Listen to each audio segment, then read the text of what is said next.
ভবিষ্যতের স্থপতি বা আর্কিটেক্টস অফ টুমরো শুনতেই কেমন একটা বড় স্বপ্ন মনে হয়, তাই না? কিন্তু এই স্বপ্নের সাথে আজকের বাস্তবতার ফারাকটা ঠিক কতখানি? চলুন আজকের এই আলোচনায় আমরা সেই গভীর প্রশ্নটারই উত্তর খোঁজার চেষ্টা করি। তো লক্ষ্যটা হলো একটা আলোকিত সভ্যতা গড়ে তোলা।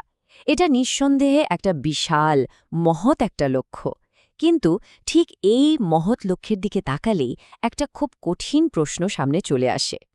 এই প্রশ্নটার উত্তর খোঁজার জন্য আমরা একজনের জার্নিটা একটু কাছ থেকে দেখব। তিনি হলেন ইমাম মোহাম্মদ ওয়ালিউল্লাহ। তার জীবনটা দেখুন, বাংলাদেশের একটা মাদ্রাসা থেকে শুরু করে নিউ ইয়র্কের মতো একটা শহরের কমিউনিটির নেতৃত্ব দেওয়া পর্যন্ত তার এই পথ চলাটাই যেন আজকের চ্যালেঞ্জগুলোকে আমাদের সামনে জীবন্ত করে তোলে। আচ্ছা, তাহলে চলুন শুরু করা যাক একেবারে গোড়া থেকে। মানে অনেকের জন্যই যেটা যাত্রার সূচনাবিন্দু, কওমি মাদ্রাসা। আর এখানেই লুকিয়ে আছে একটা অদ্ভুত প্যারাডক্স, একটা গভীর দ্বন্দ্ব। দেখুন, বাংলাদেশের কওমি মাদ্রাসাগুলো তো চলে মূলত মানুষের সাহায্য সহযোগিতায়। এর শিক্ষার একটা দিক যদি আমরা দেখি, সেখানে আছে সৃষ্টিকর্তার সাথে একটা গভীর আধ্যাত্মিক সংযোগ, বিশ্বাস। কিন্তু ঠিক এর উল্টো দিকেই আছে বাস্তব পৃথিবীর কঠিন সব চ্যালেঞ্জ। আর এই যে দুটো দিকের মধ্যে বিশাল একটা ফারাক, এটাই যেন এই শিক্ষা ব্যবস্থার মূল সংকট হয়ে দাঁড়িয়েছে। ইমাম ওয়ালিউল্লাহর এই একটা কথাই যেন পুরো ছবিটা পরিষ্কার করে দেয়। ভাবুন একবার, যখন শিক্ষা আর বাস্তবতার মধ্যে সংযোগটাই থাকে না, তখন এর প্রভাবটা কতটা ব্যক্তিগত আর কতটা কঠিন হতে পারে। এই কথাটা ঠিক সেটাই চোখে আঙুল দিয়ে দেখিয়ে দেয়। আর মূল সমস্যাটা যে ঠিক কোথায়, সেটা এই উদাহরণটা থেকে একদম স্পষ্ট বোঝা যায়। মানে চিন্তা করে দেখুন, আরবি গ্রামার যেটা লেখা হয়েছে ফার্সিতে, সেটার আবার অনুবাদ হয়েছে উর্দুতে, আর সেটা শেখানো হচ্ছে একটা আঞ্চলিক বাংলা ভাষায়। জ্ঞান অর্জন করাটা তখন তো একটা গোলকধাঁধার মতো হয়ে যাবেই, তাই না? এবার আসি তাদের কথায়, যারা দেশ ছেড়ে পশ্চিমে পাড়ি জমান। তাদের জন্য কিন্তু একেবারে নতুন আর খুব গভীর কিছু চ্যালেঞ্জ অপেক্ষা করে। আর সবচেয়ে বড় চ্যালেঞ্জটা আসে সন্তানদের বড় করে তোলার ক্ষেত্রে।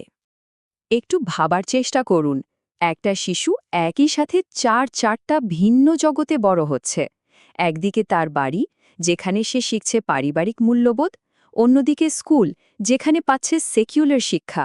আবার বন্ধুদের জগৎ আছে, মসজিদের জগৎ আছে।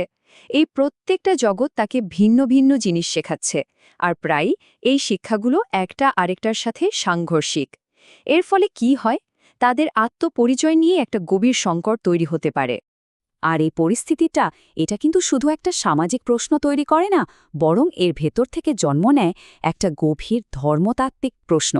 ইমাম ওয়ালিউল্লাহর মতে এটা এমন একটা প্রশ্ন যার উত্তর শুধু সমাজকে দিলেই চলবে না, একদিন সৃষ্টার কাছে ওই প্রশ্নের মুখোমুখি হতে হবে।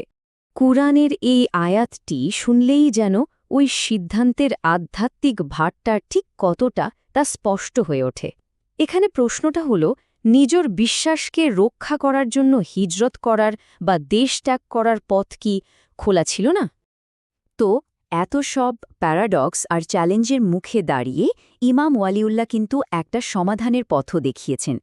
তিনি শিক্ষা আর কমিউনিটিকে কেন্দ্র করে সামনে এগিয়ে যাওয়ার জন্য একটা পরিষ্কার নীল নকশা বা ব্লুপ্রিন্ট দিয়েছেন। তাহলে এই চ্যালেঞ্জগুলো মোকাবেলা করার জন্য ব্লুপ্রিন্টটা কি? এর একেবারে কেন্দ্রে আছে শিক্ষা ব্যবস্থার সংস্কার। এখানে দেখুন, চারটে খুব বাস্তবসম্মত পদক্ষেপের কথা বলা হয়েছে, আর এর লক্ষ্য একটাই: ছাত্রদেরকে আধ্যাত্মিক জগতের পাশাপাশি আধুনিক বিশ্বের জন্য পুরোপুরি প্রস্তুত করে তোলা। শুধু শিক্ষা ব্যবস্থা বদলালেই হবে না, ইমামের যে ভূমিকা সেটাও নতুন করে ভাবতে হবে। আজকের দিনে একজন ইমাম শুধু নামাজের নেতৃত্ব দেবেন তা নয়, তাকে হতে হবে একজন কমিউনিটি লিডার, একজন ইউথ কাউন্সিলর, সমাজকর্মী, এক কথায় কমিউনিটির জন্য একটা ভরসার জায়গা। আর যখন ইমামের ভূমিকাটা এমন বদলে যাবে, তখন স্বাভাবিকভাবে মসজিদের চেহারাও বদলে যাবে। তখন মসজিদ আর শুধু প্রার্থনার একটা জায়গা থাকবে না, বরং সেটা হয়ে উঠবে কমিউনিটির একটা ভাইব্রেন্ট হাব, যেখানে তরুণদের জন্য প্রোগ্রাম হবে, কাউন্সেলিংয়ের ব্যবস্থা থাকবে সামাজিক সাপোর্টের একটা শক্তিশালী নেটওয়ার্ক। এক কথায় মসজিদ হয়ে উঠবে কমিউনিটির প্রাণকেন্দ্র।